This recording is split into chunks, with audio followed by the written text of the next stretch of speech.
Welcome back, everyone. Well, you've heard us talk about this on New Day a lot lately. There is a blood donor shortage right now. But did you know that race also factors into which kind of blood donors we need?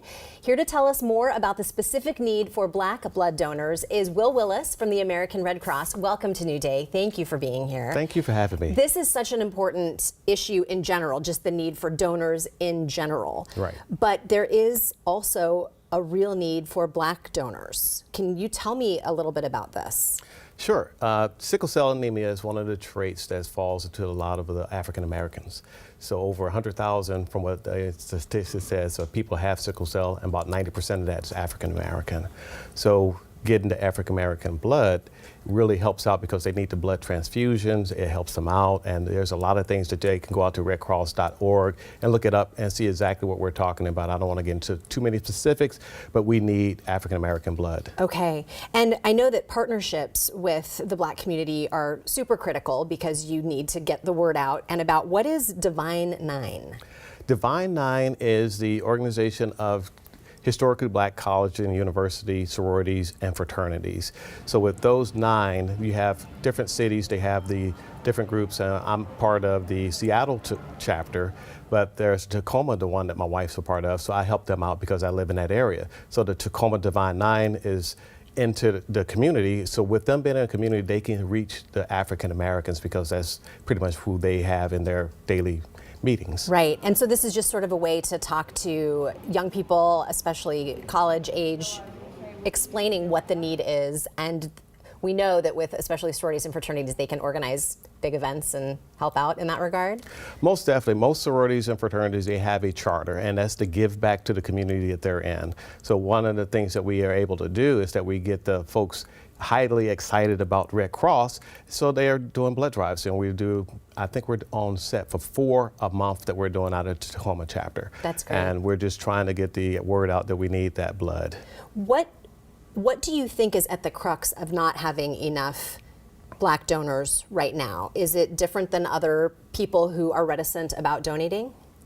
I believe it's a fear, and it's the fear of the unknown. They really don't understand that giving blood is a very easy process, it's very safe, and it's a great need. And I believe that with the unknown, people just don't really give because they don't understand. Yeah. Do you remember your first time giving blood? Was it scary for you? Actually, I was stationed at Fort Campbell, Kentucky. I'm prior military, Air Force, and that's where I gave blood, and the guy had me laughing because he said, "You're a slow bleeder. You do really well on the battlefield." Do you know the same thing happened to me the first time that I donated blood? Oh, yeah? It took a long time to get, it took like 13 minutes for me to donate my blood, so it was like I was hanging on to it, but such an easy experience. Like, I think sometimes we get into our heads about what it's going to be, and it's actually not that at all. It's really simple. It's not. I know some people are scared of needles, but they are super professional. When they come to do it, they relax you, they find the vein, they make sure they're doing everything the right way. It's a very clean and easy procedure. Minutes later, you're done, and you're sitting around, you eat the snacks because they give you snacks. One of the best parts, the snacks. And then after that, you just know that you did well. And when I gave blood here, I did give some this past Saturday, but last year I gave blood. They actually sent me an email telling me that my blood was used.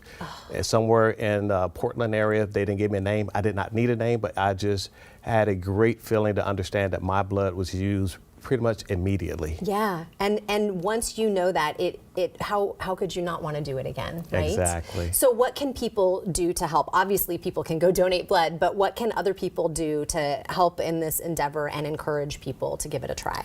Have the conversation, and it's pretty much knowing that there's a need in the African American community. We need it drastically. Right now, only 3% of African Americans donate blood. Wow. And we make up 13% of the population in America. So there's a very disadvantage right there that we need to address.